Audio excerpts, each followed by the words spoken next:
শরীর আপনার যতই খারাপ থাকুক না কেন, সকালবেলা উঠে বইয়ের দায়িত্ব কিন্তু আপনাকে পালন করতেই হবে। যদি মাত্র একটা দিন আপনি এই দায়িত্ব থেকে পিছিয়ে আসেন, তাহলে আপনার মতো খারাপ বউ ওই ফ্যামিলিতে আর পাওয়াই যাবে না। যদি আপনি একটু বেলা পর্যন্ত শুয়ে থাকেন, দেখবেন আশেপাশে কানাঘুষো শুরু হয়ে যাবে যে দেখো এখনো বেলা হয়ে গেছে, এখনো পর্যন্ত শুয়ে আছে। কিন্তু আপনি সুস্থ আছেন নাকি অসুস্থ আছেন, আপনার কিছু হয়েছে কিনা এটা কিন্তু দেখার কারো প্রয়োজনই পড়বে না। যে মানুষ কথায় আছে না, হাত পা যতক্ষণ নাড়াতে পারবে শ্বশুর বাড়িতে ততক্ষণই ভাত পাবে, কথাটা কিন্তু একদমই বাস্তব। আপনি যদি আপনার হাত পা নাড়ানো বন্ধ করে দেন, তাহলে দেখবেন শ্বশুর বাড়িতে আপনার স্থান কোথা থেকে কোথায় চলে গেছে। এই যে সকালবেলা কিন্তু শরীরটা অনেক বেশি খারাপ ছিল, তারপরও রান্না করতে চলে আসলাম। আর এই যে শুকনো জালগুলো একটু বেড়ে নিচ্ছিলাম, কারণ খিচুড়ি রান্না করব। শুকনো জাল চিড়ে দিলে একদমই ভালো লাগবে না খেতে, এজন্য একটু জিরা আর শুকনো জাল বেটে এই যে আমি খিচুড়িটা মাখিয়ে নিচ্ছিলাম। আর হ্যাঁ, আমার শরীর অনেক খারাপ, তারপরও কিন্তু আমার হাজবেন্ড আমাকে অনেক বেশি হেল্প করছিল, তা না হলে কিন্তু আমি এটাও রান্না করতে পারতাম না। আসলে সবার আবার খিচুড়ি পছন্দ না, তারপরে ও বলছিল যে এটা শর্টকাটে রান্না করো, তাহলে তোমারও কষ্ট কম হবে,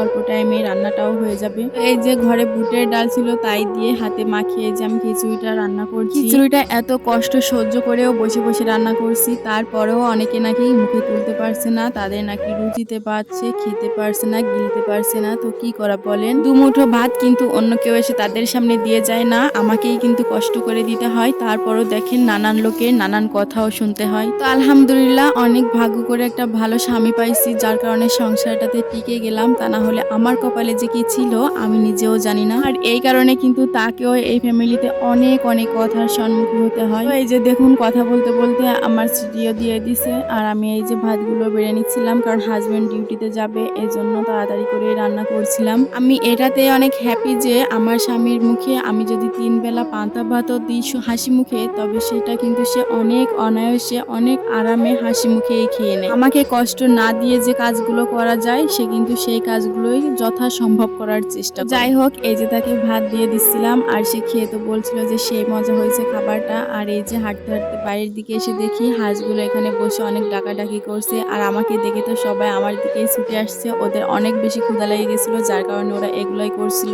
কারণ প্রতিটা সময় আমি ওদেরকে খেতে দিই, যার কারণে ওরা যদি আমার ওড়নাটাও দেখতে পায়, তাহলে অনেক বেশি ডাকাডাকি শুরু করে দেয়। তো এই যে ঘরের দুয়ারই ছাড়ছে না, তো ভাবলাম যে ওদের জন্য কুড়া মেখে নিয়ে আসি, ওদেরকে খেতে না দিলে ওরা একদমই ঘর ছাড়তে চাইবে না। দেখুন আমাদের জোড়া কল, এই জোড়া কলটা দেখলেই কিন্তু আমার অনেক বেশি ভালো লাগে, কারণ আমাদের মতো এরকম সব জায়গাতেই কিন্তু কল আছে, কিন্তু একসাথে দুইটা কল কিন্তু কারোর বাড়িতেই নেই, একমাত্র আমাদের বাড়িতেই আছে। এই জোড়া কল দুইটা দেখে কিন্তু অনেকে অবাকও হয়ে যায় যে একসাথে দুইটা কল কখনো দেখিনি, এই প্রথম একসাথে দুইটা কল দেখলাম। আসলে এটা কিন্তু একটার সাথে আর একটা লাগানো না, কিন্তু এটা প্রথমে একটা কল ছিল, সেখানে আরো একটা কল পাতানো হয়েছে, এই জন্য হচ্ছে এরকম দেখ। এই যে আমি হাঁসগুলোর জন্য কুড়া মাখছিলাম, আর এগুলো কিন্তু আমাদের নিজেদের বাড়ির ধানের কুড়া।